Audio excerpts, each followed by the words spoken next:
Modification of mitosis, ठीक है। Mitotic division के कुछ मॉडिफिकेशन है, क्लियर। सुन दीजिए, पहला मॉडिफिकेशन हमारे पास आता है free nuclear division. Free nuclear division, जिनको हम शॉर्टकट में हम क्या बोलते हैं, एफएनडी बोलते हैं। जिनको हम शॉर्टकट में क्या बोलते हैं, एफएनडी बोलते हैं। कई नाम सुना है फ्री न्यूक्लियर डिवीजन का, कहाँ पे सुना है?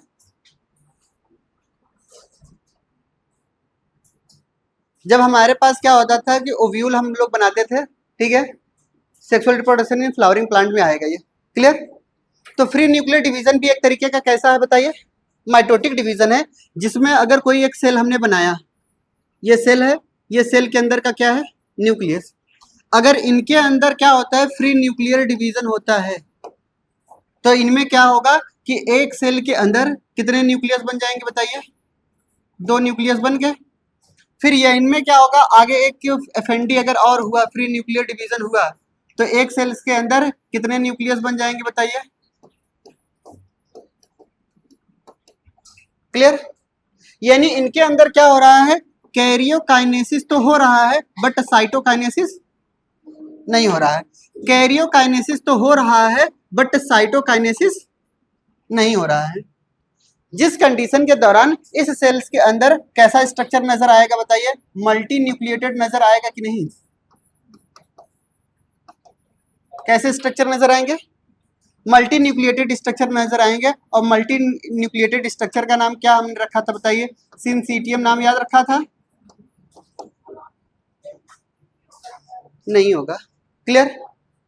इसका एग्जांपल क्या था सिंसीटियम का, लिक्विड इंडोस्पर्म नहीं बताया था क्या,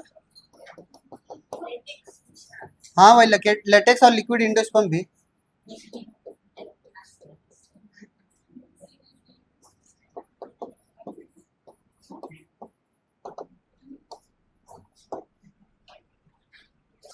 हेडिंग डालिएगा। दूसरा हमारे पास है इनके टाइप्स में इंडोमाइटोसिस।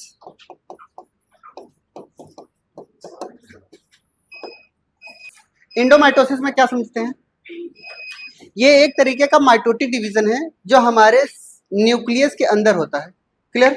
जैसे हम आपको समझा रहे हैं, ये एक सेल है हमारे पास, इस सेल्स के अंदर ये हमारे पास न्यूक्लियर इनवलप गायब हो चुका है। क्या गायब हो चुका है, न्यूक्लियर इनवलप गायब हो चुका है, और इनके अंदर कुछ इस तरीके के हमारे पास क्रोमोसोम्स लटक गए हैं। यानी ये स्टेज कैसा नजर आ रहा है आपको, प्रोफेज का स्टेज नजर आ रहा है। प्रोफेज के बाद हमारे पास कुछ ऐसे स्ट्रक्चर आते हैं जो मेटाफेज कहलाएंगे, क्लियर।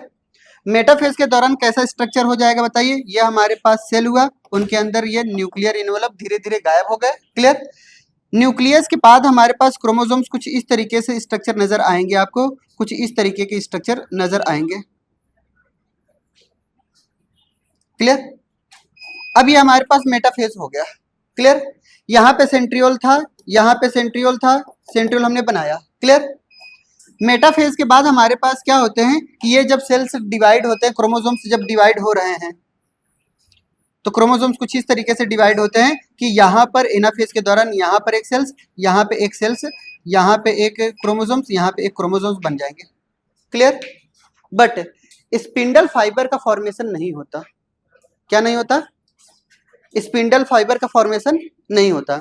और जब तक स्पिंडल फाइबर का फॉर्मेशन नहीं होगा, क्लियर, तो सभी के सभी क्रोमोसोम्स कहाँ पे, एक ही जगह पे होंगे। कितने क्रोमोसोम्स नजर आए, 4 क्रोमोसोम्स। यानी प्लॉइडी क्रोमोसोम्स की बढ़ी की घटी, यहाँ पे कितने क्रोमोसोम्स थे हमारे पास, मान चलते हैं 2 क्रोमोसोम्स थे, ठीक है। यहाँ से 2 क्रोमोसोम्स लिया और यहाँ पे कितने क्रोमोसोम्स हो गए, 4। तो प्लॉइडी में क्या डिफरेंस आएगा हमारे पास, प्लॉइडी क्या होगी बताइए, इंक्रीज किया कि नहीं किया, ठीक है। तो इसको हम क्या बोलते हैं, इंडोमाइटोसिस बोलते हैं। तो यही बात हमें ऐसा याद रखनी है कि किस माइटोसिस के दौरान प्लॉइडी नंबर चेंज होते हैं, क्लियर। तो इंडोमाइटोसिस के दौरान, जल्दी करिएगा। इसी को हम पॉलीप्लॉइडी बोलते हैं, क्या बोलते हैं इनको हम, इन्हीं को हम क्या बोलेंगे, पॉलीप्लॉइड बोलेंगे। ये ऐसा क्यों हुआ? एक बार क्वेश्चन में पूछा गया था 2016 में नीट में।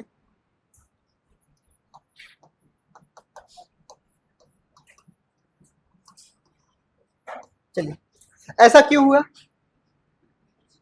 एक केमिकल होता है, उस केमिकल का नाम है कॉल्चिसिन।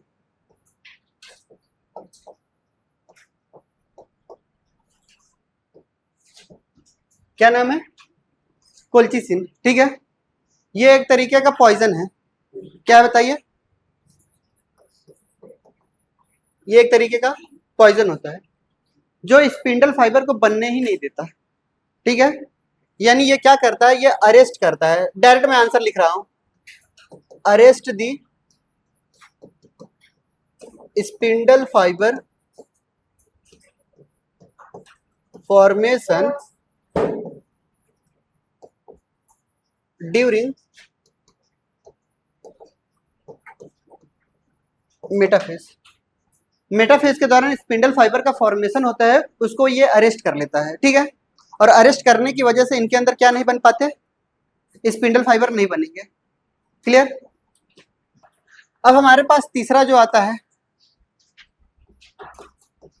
इंडो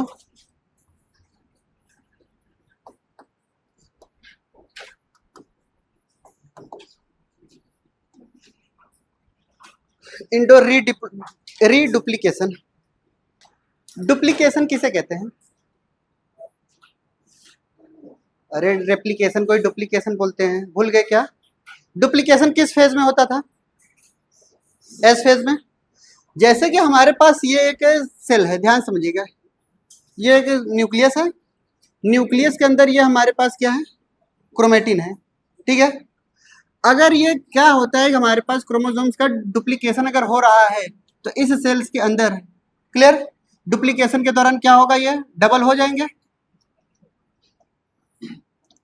डबल हो गए। ये कैसा फेज? G1। ये कैसा फेज? S। इसके बाद क्या आएगा, G2 आएगा।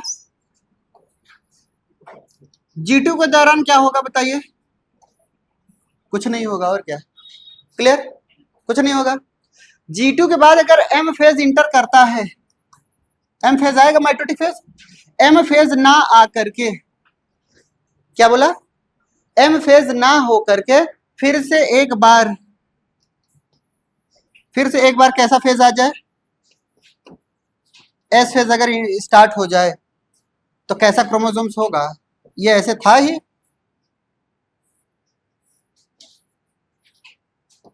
कितने क्रोमोसोम्स हो गए?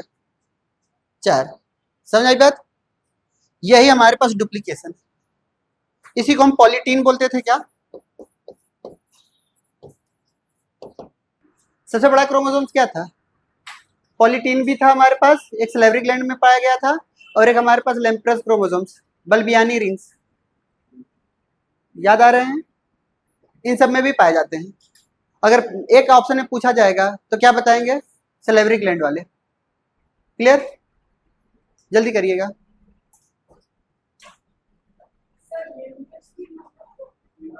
हाँ, जितने भी लंबे लंबे क्रोमोसोम्स होते हैं सबके लिए यूज किया जाता है पॉलीटीन। अब सुनते ध्यान से, एक लास्ट हेडिंग है हमारे पास,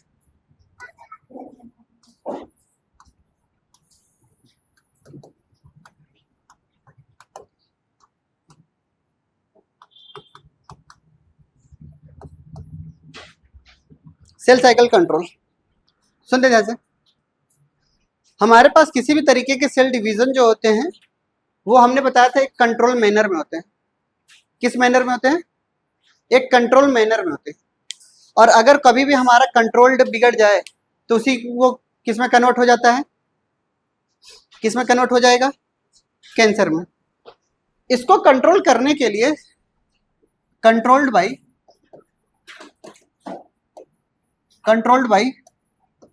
2 प्रोटीन। कितने प्रोटीन कंट्रोल करते हैं इनको? 2 प्रोटीन इनको कंट्रोल करती हैं। पहला प्रोटीन का नाम है हमारे पास साइक्लिन डिपेंडेंट काइनेज प्रोटीन। पहले प्रोटीन का नाम क्या था बताइए? साइक्लिन डिपेंडेंट काइनेज प्रोटीन, जिसको हम सीडीके के नाम से भी जानते हैं। किसके नाम से जानेंगे? सीडीके। और दूसरे प्रोटीन का हमारे पास नाम है cyclin protein. Clear? Cyclin protein dependent जो प्रोटीन होती है वो कुछ इस तरीके की होती है और ये इनएक्टिव होती है। कैसी होती है बताइए? ये कैसी होती है? इनएक्टिव होती है।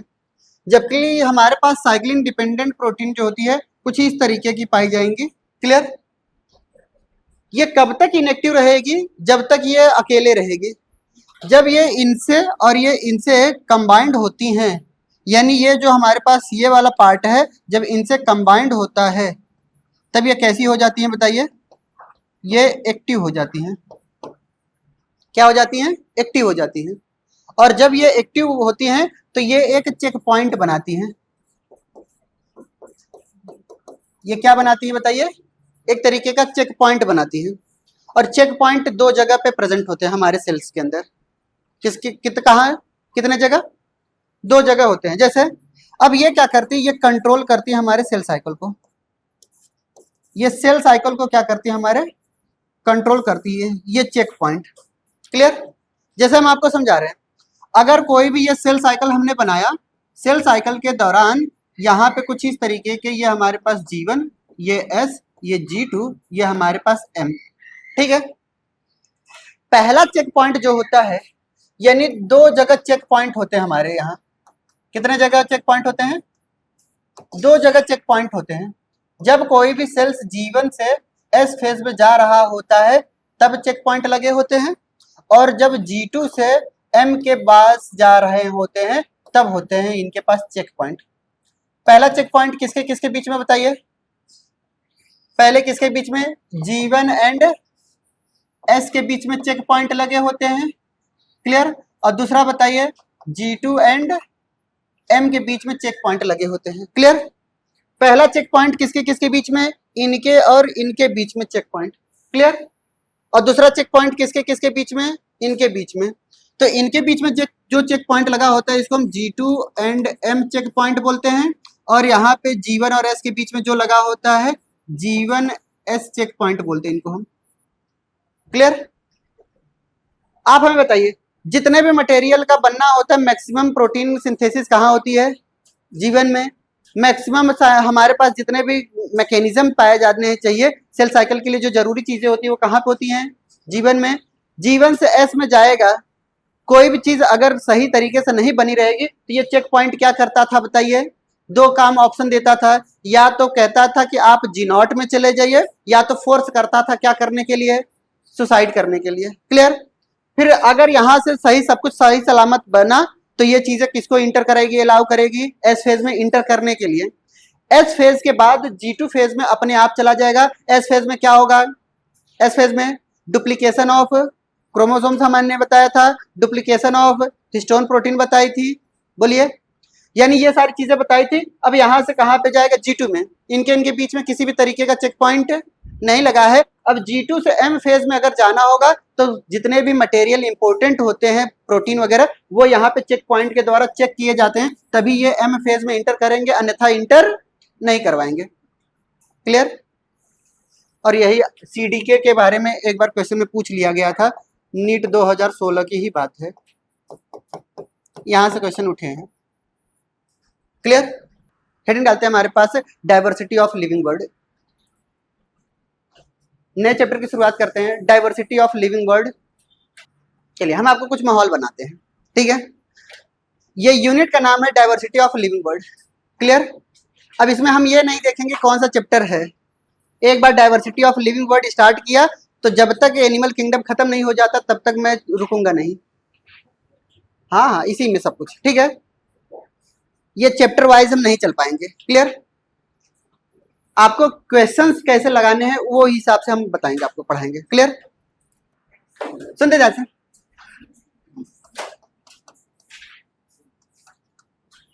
Diversity of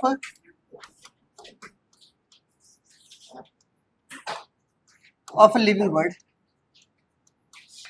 diversity of living word में हमारे पास क्या है? आप डाइवर्सिटी का मतलब क्या समझते हैं? डाइवर्सिटी का मतलब आप समझते हैं वैरायटीज, ठीक है। जैसे हमने आपको बताया यहाँ पे कितने तरीके के कलर दिखाई दे रहे हैं, कई सारे रंग बिरंगे कलर दिखाई दे रहे हैं, यानी डिफरेंट वैरायटीज के कलर दिखाई दे रहे हैं, बट ये क्या है? नॉन लिविंग है। क्लियर? बट अगर हम आपसे कहें कि हमारे अर्थ पर लिविंग बीइंग्स कितने वैरायटीज के पाए जा रहे हैं, उसको हम डाइवर्सिटी ऑफ लिविंग बीइंग्स में इंक्लूड करते हैं, ठीक है। यानी डाइवर्सिटी का मतलब क्या समझेंगे? वैरायटीज। और लिविंग वर्ड का मतलब हम क्या समझेंगे बताइए? Living beings. क्लियर? तो इसको हम क्या बोलते हैं? किसी भी अर्थ पर नंबर ऑफ वैरायटीज के स्पीसीज अगर पाए जा रहे हैं तो वो क्या कहलाते हैं? डाइवर्सिटी कहलाते हैं। क्लियर? अगर ये वैरायटीज, ध्यान समझिएगा, अगर ये वैरायटीज हमें कहाँ दिखने को मिलती हैं? वैरायटी इन किसमें? एनिमल्स के अंदर ये वैरायटीज देखने को मिलती है, तो उसे मैं क्या नाम दूंगा? उसे मैं क्या नाम दूंगा? एनिमल डाइवर्सिटी नाम दूंगा। उनको मैं क्या नाम दूंगा बताइए? एनिमल डाइवर्सिटी बोलूंगा। क्लियर? अगर ये वैरायटीज मुझे, अगर ये प्लांट में नजर आती है, मुझे किस में नजर आती है? प्लांट में नजर आती है, तो उसे मैं क्या नाम दूंगा? प्लांट डाइवर्सिटी बोलूंगा। इनको मैं क्या बोलूंगा? Plant diversity. अगर यही वैरायटीज मुझे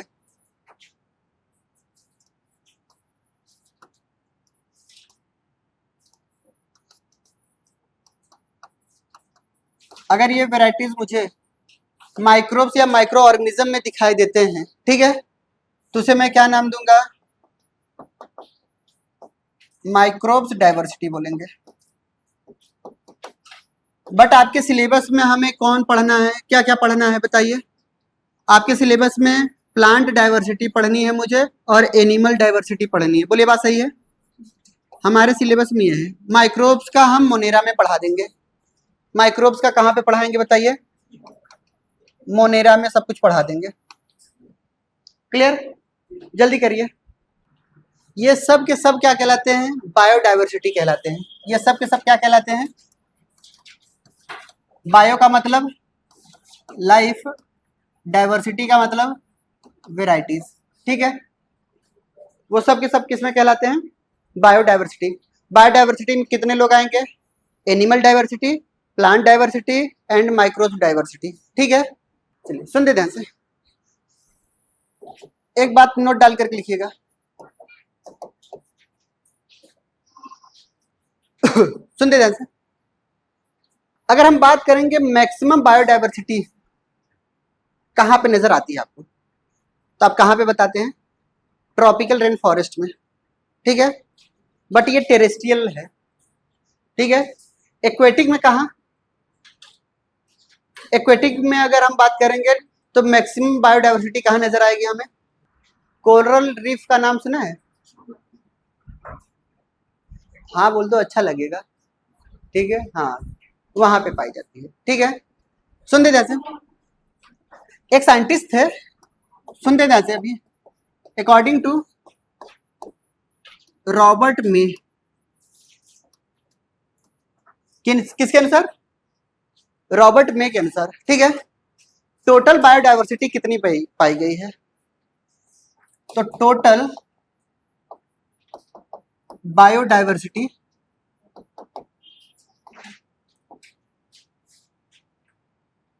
बायोडाइवर्सिटी कितनी है? ये एस्टिमेट लगाया गया है। क्या लगाया गया बताइए? एस्टिमेटेड वैल्यू है। क्लियर? कितना बताया था इन्होंने? 7 मिलियन बताया था। कितना मिलियन? अगर हम रॉबर्ट मे के अनुसार देखें तो टोटल हमारे पास बायोडाइवर्सिटी कितनी बताई गई है? 7 मिलियन। क्लियर? बट अगर हमें डिस्कवर करने को देखा गया तो डिस्कवर के बाद पता चला कि हमारे पास ये जो वैल्यू है, ठीक है, बट टोटल डिस्कवर्ड स्पीसीज कितने हैं? क्लियर? टोटल जो डिस्कवर्ड स्पीसीज है वो लगभग लगभग आपको आपके एनसीईआरटी ने साफ साफ लिखा है 1.7 से लेकर के 1.8 मिलियन बताया गया है, जो कि एस्टिमेटेड से बहुत कम है ना। बोलिए, हमारे लिए ये इंपॉर्टेंट है, हमारे लिए ये इंपॉर्टेंट है रॉबर्ट मे के अनुसार। क्लियर? इकोलॉजी में आएगा ये topic. Clear? Biodiversity and conservation में हमारे पास रॉबर्ट मे की जो एस्टिमेटेड वैल्यू है वो आपको एनसीईआरटी ने बोली है, ठीक है। फिर लिविंग वर्ड में एनसीईआरटी ने ये बताया है, ये इतना वैल्यू बताया गया है आपको 1.7 से लेकर के 1.8 मिलियन। क्लियर? 1.7 से लेकर के कितना 1.8 मिलियन हमारे पास स्पीसीज इतनी पाई गई। क्लियर? ये हमारे पास डाइवर्सिटी के बारे में बताया गया। आप हमें बताइए 1.7 मिलियन से लेकर के 1.8 मिलियन स्पीसीज अगर पाई जा रही हैं, सभी को पढ़ने में आसान कब रहेगा? जब इनको अलग अलग करके हम पढ़ेंगे तब ना। यानी किसी भी ऑर्गेनिज्म के बारे में अगर मुझे अच्छे से पढ़ाई करनी है या जानकारी लेनी है तो उनको कैटेगरीज में हमें डिवाइड करना होगा, क्लासिफाई करना होगा, और यही क्लासिफिकेशन हम आपको समझाएंगे। समझे मेरी बात? अभी हम आपको लिविंग वर्ड नहीं पढ़ा रहे हैं। हम कैसे मानेंगे कौन सा लिविंग है कौन सा नॉन लिविंग है? पहले मुझे वो तो पहचानने में आए। क्लियर? इसलिए किसी भी तरीके का, चाहे मैं प्लांट किंगडम पढ़ाऊं, चाहे मैं एनिमल किंगडम पढ़ाऊं, चाहे किसी भी तरीके का बायोलॉजिकल क्लासिफिकेशन पढ़ाऊं, क्लासिफिकेशन हम ऐसे एज इट इज नहीं कर लेंगे। जब तक उनके बारे में पढ़ेंगे नहीं तब तक ये हम अंदाजा नहीं लगा सकते कि ये लिविंग है या नॉन लिविंग है, ऑटोट्रॉप्स या हेटेरोट्रॉप्स है, हैबिटेट या है कैसा है, इस तरीके से क्लोरोफिल पाए जा रहे हैं कि नहीं पाए जा रहे, पिगमेंट्स पाए जा रहे हैं कि नहीं पाए जा रहे हैं। अगर जब तक ये चीजें कैरेक्टरिस्टिक फीचर मुझे पता नहीं चलेंगे तो कैसे मैं किसी भी चीज को अलग अलग कर सकता हूँ? क्या अलग कर सकता हूँ? नहीं। यानी क्या है कि पहले हमें उस ऑर्गेनिज्म के बारे में, सबके बारे में अलग अलग एक एक पॉइंट पढ़ेंगे, फिर उसके बाद क्लासिफिकेशन हम कर लेंगे। चाहे वो 5 किंगडम क्लासिफिकेशन हो, चाहे 4 किंगडम क्लासिफिकेशन हो, चाहे 3 किंगडम क्लासिफिकेशन हो, चाहे 2 किंगडम क्लासिफिकेशन हो, ठीक है। हम तुरंत क्लासिफिकेशन अभी नहीं पढ़ेंगे। क्लियर? जब सभी ऑर्गेनिज्म के बारे में थोड़ा बहुत जानकारी अगर हमें हो जाएगी तब हम एक क्राइटेरिया बनाएंगे कि ये क्या, किसके बेसिस पे हम क्लासिफाई करें, ठीक है। किसी भी ऑर्गेनिज्म को हम क्लासिफाई करने के लिए या अलग अलग करने के लिए सबसे पहले हम क्या करते हैं? तो सबसे पहले हम आइडेंटिफिकेशन करते हैं, यानी पहचानते हैं, ठीक है। आइडेंटिफिकेशन का मतलब क्या होता है कि जैसे जो पुराने ऑर्गेनिज्म हमारे धरती पर प्रेजेंट हैं और नए ऑर्गेनिज्म को अगर हम लेकर के आ रहे हैं, उनसे हम कंपेयर करके अगर वैल्यू निकाल रहे हैं, वो है हमारा आइडेंटिफिकेशन। क्लियर? जैसे हमने ये कहा कि इनसे कहा कि आप जाइए एक नई स्पीसीज खोज करके लाइए प्लांट की, ठीक है। ये कहें कि आपको मिल जाएगा, हमने कहा 2 प्लांट ऐसा लाना जो हमने देखा ना हो, तो इन्होंने भी कहा कि आपको मिल जाएगा कल तक, मैं ऐसा प्लांट लेकर के आऊंगी कि दोबारा आपने कभी देखा नहीं होगा या जिंदगी में पहले लेकर के आई है। और ये हम क्या कर रहे हैं कि अपने पास हर्बेरियम में या फिर लैब मैनुअल में या कहीं पे भी प्लांट के लैब में जाकर के हम गए और इनके जो प्लांट लेकर के आए थे और उनका हम आइडेंटिफिकेशन कर रहे हैं और उसकी मैचिंग करा रहे हैं किसी ओल्ड प्लांट से, ठीक है। यानी एक रेफरेंस वैल्यू ले रहे हैं कि नहीं ले रहे हैं, ये है हमारा आइडेंटिफिकेशन। कई लोगों को कंफ्यूजन ये होती है, सर आइडेंटिफिकेशन और क्लासिफिकेशन तो सेम चीज है, क्योंकि क्लासिफिकेशन का भी मतलब होता है कि हम अलग अलग डिवाइड कर रहे हैं और आइडेंटिफिकेशन का भी मतलब यही होता है कि हम अलग अलग डिवाइड कर रहे हैं। बट आइडेंटिफिकेशन और क्लासिफिकेशन में बहुत बड़ा डिफरेंस है। हम क्लासिफिकेशन के दौरान में हम कैरेक्टराइजेशन करने के बाद, उनके कैरेक्टर के लिखने के बाद हम अपने हिसाब से क्लासिफाई कर रहे हैं, और जबकि आइडेंटिफिकेशन में क्या है, हम ओल्ड रेफरेंस ले रहे हैं, यानी पुराने चीजों को देख करके हम नए चीजों का अंदाजा लगा रहे हैं कि क्या क्या है या नहीं है। जैसे इन्होंने एक प्लांट लेकर के आया और प्लांट लेकर के आने के बाद हमें दे दिया, तो सबसे पहले हम क्या देखेंगे, उनके अंदर रूट है या नहीं है, स्टेम है या नहीं है, और हमारे पास क्या कहते हैं लीफ है या नहीं है। अगर रूट स्टेम लीफ नजर आए तो हम पहली बात तो ये तो समझ में जाएंगे कि इनके पास ये प्लांट की कैटेगरीज में आ रहा है, तो ये एल्गी और ब्रायोफाइट्स तो नहीं हो सकती। अब कहोगे सर जी एल्गी और ब्रायोफाइट्स क्या है? यानी इनकी जो बॉडी होती है थैलस लाइक स्ट्रक्चर या थैलाइड बॉडी होती है, यानी body is not differentiated into root stem and leaf. यानी जब रूट स्टेम लीफ हमें नजर आया तब हमें अंदाजा लगा कि सर ये तो रूट स्टेम लीफ पाई जा रही हैं, यानी एल्गी और ब्रायोफाइट तो नहीं हो सकती। क्लियर? तो क्या हो सकती हैं, या तो टेरिडोफाइट्स हो सकती हैं, या जिम्नोस्पर्म हो सकती है, या एंजियोस्पर्म हो सकते हैं। क्लियर? फिर उनके अंदर इन्होंने कहा कि सर जी इनके अंदर तो सीड नजर आए। क्लियर? जब सीड नजर आए तो हमने किसको छाट दिया, टेरिडोफाइट्स को भी छाट दिया। क्यों? क्योंकि टेरिडोफाइट्स के अंदर सीड नहीं पाई जाती। अब हमें अंदाजा किसका हुआ, या तो जिम्नोस्पर्म हो सकता है या तो फिर एंजियोस्पर्म हो सकता है। फिर इन्होंने कहा कि सर जी सीड के अंदर कवरिंग नजर आ रही है और फ्रूट्स नजर आ रहे हैं, तो हम डायरेक्ट आंख बंद करके बोल देंगे बेटा ये तो कैरेक्टरिस्टिक फीचर है एंजियोस्पर्म की। तब हमने इनको छाट करके बताया अच्छा ये तो आइडेंटिफाई हम कर लिए, यानी ये क्या है, एंजियोस्पर्म है। ये है आइडेंटिफिकेशन। क्लियर? यानी इन्होंने छाट करके लाया, ये मैंने आइडेंटिफाई किया। हर एक ऑर्गेनिज्म को डिवीजन करने के लिए कोई ना कोई क्राइटेरिया हमारा होना चाहिए। क्लियर? इतने एनिमल्स अगर डाइवर्सिटी अगर हमारे यहाँ पाए जा रहे हैं तो उसी की डाइवर्सिटी के बारे में हमें पढ़ना है। क्लियर?